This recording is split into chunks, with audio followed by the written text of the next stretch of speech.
dealing with group dynamics that don't even have a set of behavioral rules that would allow them to function as disciplined as a bird. Mm. It's like there's absolutely no status quo whatsoever in the online space, and yet every single person is clambering to ascend a hierarchy that has no established ground rules for that hierarchy. So it all ends up looking like Lord of the Flies over and over and over again. Which is why we have the conch meme, because you and I were in chat room, particular kind of chat room, and a very hierarchically Lord of the Flies, a very hierarchically sensitive chat room. Yeah. Yes. Yeah. Those were good times. Those were good times. The day we left and you went first. Yes. It was great. I did. Because I just, I get really amused when people think that my aggression is real. And instead of just having what I call combative camaraderie, which is appropriate in a maritime environment. So I'm having this kind of back and forth with people all the time. I'm trying to establish combative camaraderie with people. And then I stopped and looked around, right? Even to say that in a digital space is an odd thing to say, but you end up generating these interior castles of a place that isn't a place. It's like the castles in the cloud, Les Miserables. And so I'm in this cloud castle of the internet, looking around at everyone going, oh my God, they are actually serious. They want this is a jousting contest for the merit of being, the winning knight in this particular joust. Why? Well, like, what are we winning, right? There's no fair maiden. It just seems so ridiculous. And so that's why I bailed, because I thought I wish I had the excitement. It was this lovely sort of moment where the problem, you recognize the problem was suddenly everybody wanted to have the conch, to have the right to speak there, and there was something like you said, this is typing, this is, I mean, and the sort of the reality of the game world that translates into, now I'm showing the Mad King Ludwig's Neuschwanstein, right? So that one of these fairy tale castles in Germany that, the Minecraft castles are trying to be in Minecraft, but we got real life versions of this fantasy world. It's something like everybody wanted to be in charge, and you just said, well, that's easy, refuse the conch, and you left the chat just like that. Bango, right? This has been a chat that people had desperately wanted to belong to, right? Desperately wanted to be elevated into, that it was this exclusive, privileged, tiny group, possibly associated with one of my friends, and you just said, that's easy, I'll leave. And it was like, there was literally like a breath when I went, good idea, and I left too, and I was just like, that's it, all we have to do is just leave. So but all of this is this madness, right? We've got the Mad King's castle now. I don't know why he was considered mad, but this madness it's the castle in the cloud. Castle in the clouds. And then we've got this like French Revolution conditions around us. I think it's fairy tale conditions, right? I think it's monsters. Oh, I think it's because it's fantasy, right? I think it's so much of this is fantasy. Yeah. Occasionally, I mean, we kept thinking the only thing that I've seen get its head chopped off was a teddy bear in Seattle. This is Lord of the Flies behavior in this like sky castle. The castle's in the cloud, and then everyone clambering for the status and trying to establish a hierarchy in these like ethereal castles of the internet. That feeling of thinking, oh, everyone wants to hold the conch, everybody wants to be the chief right now, and not realizing that they're the chief of the ether. It's and not having this realization, and instead of saying, this woman bothers me, I'll go out and have a cup of tea and like talk to my in-flesh people, or I'll go and walk my dog. They pursue you as an object of disturbance in this otherwise like about to be established hierarchy, that if they can only remove the disturbances, everything will settle and we will have a kind of peace in this ethereal realm that has no fixed rules. They want to stabilize I disagree. Unstable I disagree place. with you that it has no fixed rules. So, I mean, they know, they have in their heads their certain rules, and I'm not playing by them. But then we're in this. I mean, it's the problem of the definition of civilization, flat out, right? How do you behave well in communities together? To what degree do you include people, exclude people? I mean, you and I have that problem in our own chats. It's like, you know, I set up the Dragon Common Room, and I said, well, you know, I just left the conch wielding somewhere else, and, you know, okay, I'll do my own. And I did want to be able to say, look, there are rules. You come into my space, and I have a little set of rules that, you know, the first one being salute your opponent, right? So everybody goes, oh, it's a fencing doll, I'm gonna come in and challenge you, and they, you know, I'll take my sword off the wall and, you know, swing it at people, and I'm gonna be as rude as I want to be. And I'm like, no, you didn't read the rules. The first rule is salute your opponent, because yes, this is a Saul, and this is where you bow, and this is where you have, but there's already a rule. You know, I think my academic colleagues in their online world, they had gotten used to talking to each other and agreeing with each other. And I don't even, it's like I had a blog, and at one point the funniest thing that someone accused me of is, you never came to the blogger meetups at the conferences, so how dare you have a blog? And I'm like, it's barely about medieval history. It was mainly about fencing at that point. Why would I be coming to your conferences about academic blogging when what I was actually blogging was losing in my tournaments?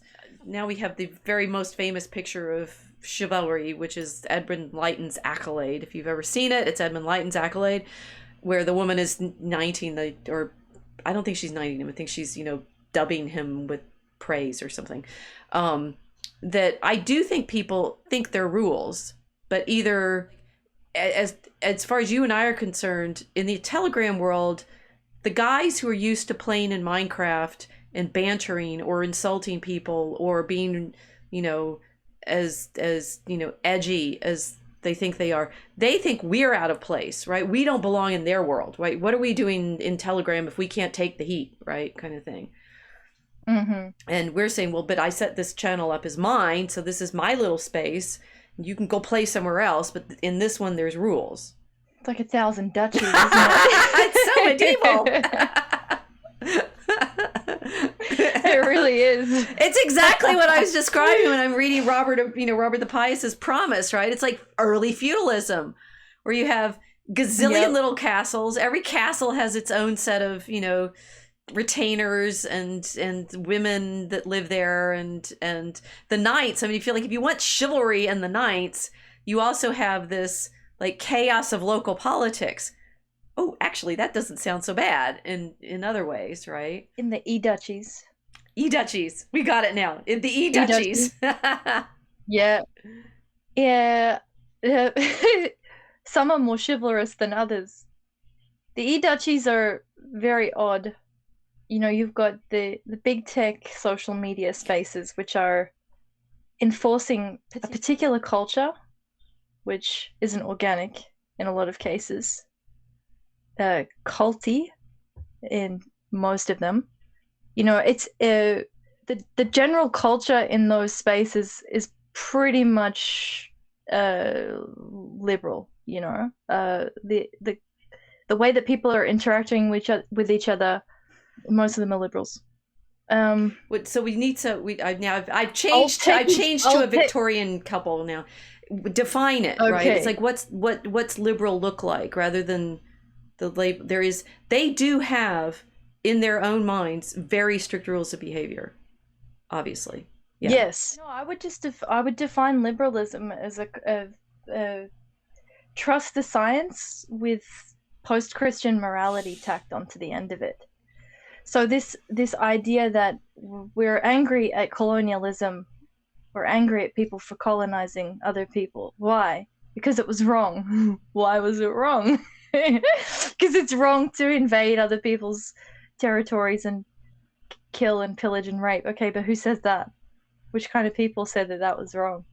The Vikings. No, wait. It wasn't it wasn't the Mexica, or the Inca, or the Aztecs, or the Mesopotamians, or so we go like, which people said it was wrong to do that kind of thing, and then everyone gets very uncomfortable.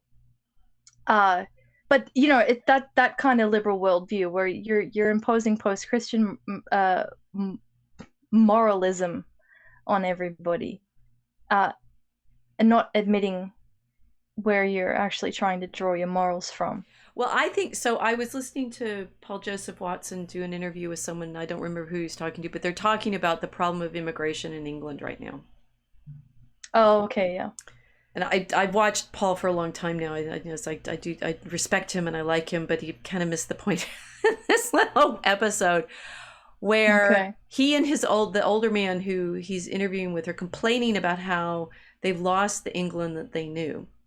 And the older man is, I don't know, maybe my age, I'm not sure. And he's saying, we used to play out in he was complaining about, like, we're going to lose the farmland. We're going to lose the countryside.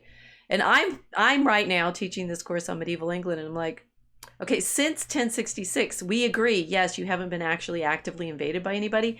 But kind of the definition of the Anglo-Saxons was, we don't know we don't know anything about their back story because they invade and take over from the Britons, who are unsuccessfully. Well, I'll just go to the invading hordes of fashionables. We don't know very much about the Anglo-Saxons because they in fact invade. King Arthur stories seem to be the British trying to hold them back. It doesn't work. Then for the next several hundred years, every 3 generations or so, the Danes show up. Under King Alfred, the Danes get settled in East Anglia and the eastern part of the island. So they settle there. Lots of place names with Viking-ish labels like by, right? So the Vikings settle, the Danes settle there. They settle down long enough for the next wave of Danes to show up, who start demanding tribute from Ethelred, right? He pays them off a lot. Canute takes charge. He's king for a little bit. Oh yes, and then the Normans show up and kill off all the Anglo-Saxon nobility. There aren't any left, right? If you're imagining your Englishness as being, what we were as a people, you haven't been ruled by English since 1066. Those Normans killed off most of your previous leaders, right? In the period that, again, the peace of God that I was just describing, they're trying to settle down with all this migration movement stuff, and all of the peoples keep getting replaced, sacked, pillaged. I'm sorry, guys, homesteading, if the whole central government breaks down, people are going to be raiding through your chicken coops and stealing your chickens. So mount up, patriots. Because we too often feel like the past is bereft of the frontier problems that, guess what, we spend the rest of our time celebrating as part of our heroic stories. King Arthur, defending himself against the marauding outlaws. Yeah. Guess what the English did when they go to, I don't know, India? Famous story. I forget who the guy does it right. And the Indians are piously, the Indian women are piously jumping on the funeral pyres with their husbands. Oh, sati. Yes, yeah. And the colonel or captain or whatever there says, oh, great, you do your custom, then we'll do our custom, and we'll hang you for killing women. Chivalry, rah, rah. Well, okay, so the problem is in Paul's video, he's also talking about how it used to be when you went on holiday and you visited someplace else, like, Portugal or Japan. You can't go to Japan, right? But Portugal, it was a different culture. It was great seeing different cultures. I'm like, you literally are the ones that made sure that there weren't any others.